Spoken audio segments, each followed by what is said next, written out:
Bien-aimés dans le Seigneur, bonjour. Que la grâce et la faveur de l'Éternel soient avec vous dans le nom de Jésus-Christ.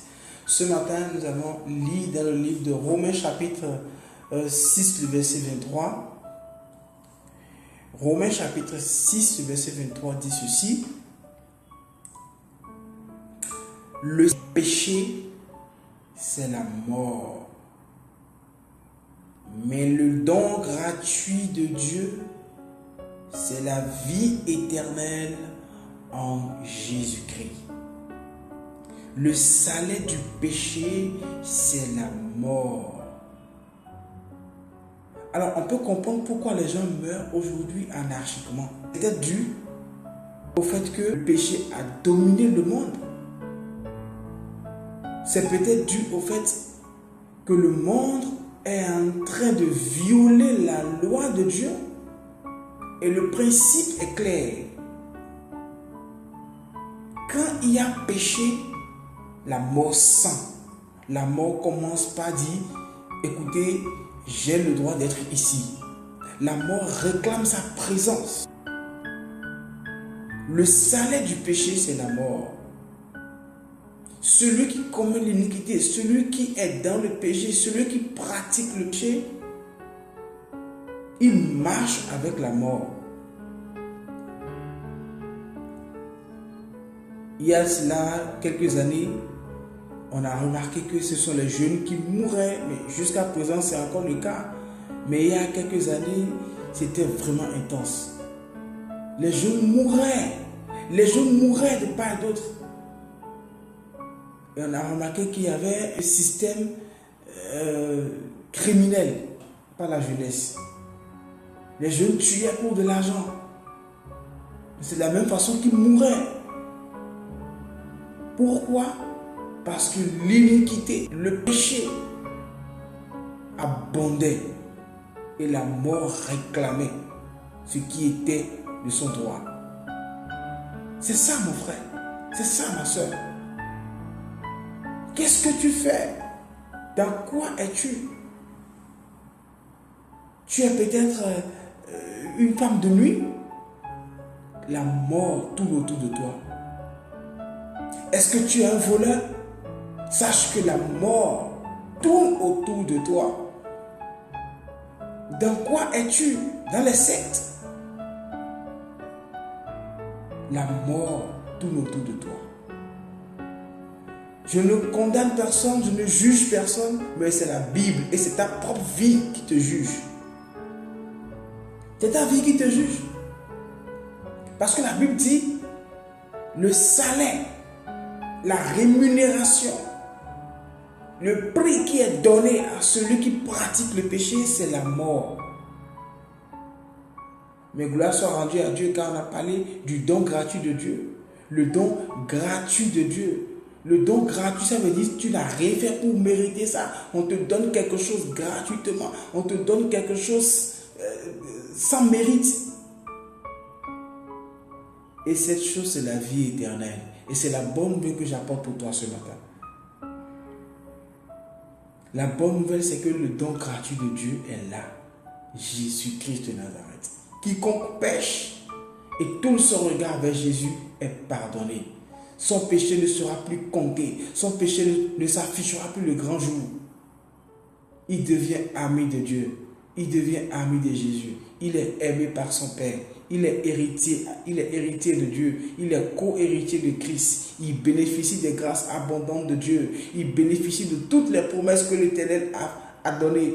Il bénéficie de toutes les grâces qui ont été promises à Abraham.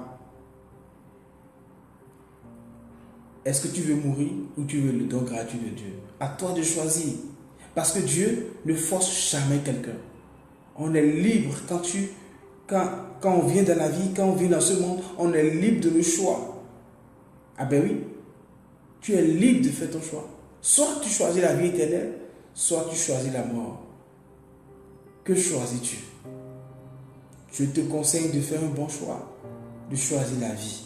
La Bible a déclaré, je mets la mort et la vie devant toi. Mais la Bible insiste, dit choisis la vie afin que tu vives. Parce que c'est dangereux de choisir la mort. Ce qui se passe après la mort est dangereux. Nous avons peur de mourir ici, là, ici sur la terre. Mais c'est rien comparé à ce qui va se passer après la mort. On a peur de mourir, c'est vrai. Et ça, c'est la mort charnelle. Et on a peur. Et en réalité, la peur qui anime quelqu'un qui a quelques secondes de sa mort, ce n'est pas, le fait que la chair n'abrite plus l'âme, non. Parce qu'une fois que la personne est morte, elle ne ressent plus de douleur, il n'y a plus rien, elle n'a plus de soucis, elle ne réfléchit à rien, elle est partie, c'est fini. Mais la peur qui anime cette personne, c'est qu'est-ce qui va se passer après la mort? Qu'est-ce qui va se passer après la mort? C'est ça, c'est de cette mort que je te parle, bien-aimé. Je ne te parle pas de la mort physique. Le salaire du péché, c'est la mort. Ce n'est pas simplement la mort physique, quoique c'est important, quoique c'est dedans aussi. Mais la mort la plus violente, c'est ce qui se passe après la mort physique, la mort charnelle. Et c'est ça que tu dois fuir en choisissant la vie, en choisissant le don gratuit de Dieu, c'est-à-dire te réconcilier avec Christ, c'est-à-dire recevoir Jésus dans ta vie et dire Jésus, me voici, je suis un pécheur, je ne peux pas lutter contre le péché, je suis faible, je suis dans la chair, je suis voué à l'échec, je suis voué à l'enfer. Ma vie a hérité de cette nature pécheresse, cette nature adamique, cette nature qui me condamne à mourir. Et sans toi, je ne suis rien. Sans toi, je suis foutu. Sans toi, je suis mort. Qu'attends-tu pour donner ta vie à Jésus? C'est maintenant ou jamais. C'est maintenant, tout de suite. Parce que la mort peut frapper. Parce que je ne sais pas combien de fois la mort tourne déjà autour de toi. Je ne sais pas dans quoi tu t'es mis. Je ne sais pas combien de secondes on t'a déjà donné de plus. Je ne sais pas dans combien de minutes tu vas mourir. Je ne sais pas dans combien d'années tu vas mourir. Mais une chose est sûre. La mort est le médiateur parfait. La médiatrice parfaite du Christ. La mort, elle a un ministère parfait. Elle ne connaît ni jeune, elle ne connaît ni vieux, elle ne connaît pas riche ni pauvre. Si tu tombes dans ses griffes, elle te prend. Et c'est ça. Elle suit la loi qui lui est donnée. Toi, tu veux mourir? Tu veux mourir ici-bas et aller aussi en enfer? Je te propose la vie éternelle. Donne ta vie à Jésus. Dis Seigneur, je sais que je suis un pécheur. Je sais aussi que pour moi, tu es allé à la croix. Pardonne-moi toutes mes fautes, Seigneur, et prends ma vie. Je veux t'appartenir maintenant jusqu'à la fin de mes jours sur cette terre. Conduis-moi sur le chemin de la vérité et accorde-moi la grâce de te plaire. Je veux marcher fidèlement selon ta parole, de grâce en grâce. Je veux emboîter tes pas. Je veux être un modèle. Je veux être le reflet de ta gloire. Je veux que ce qui a été dit dans Galates 2, verset 20, si je vis, ce n'est plus moi qui vis, mais c'est Christ qui vit en moi. Je veux que cette parole s'accomplisse en moi. Viens et sois mon Seigneur et mon Sauveur personnel à partir d'aujourd'hui jusqu'à la fin de ma vie.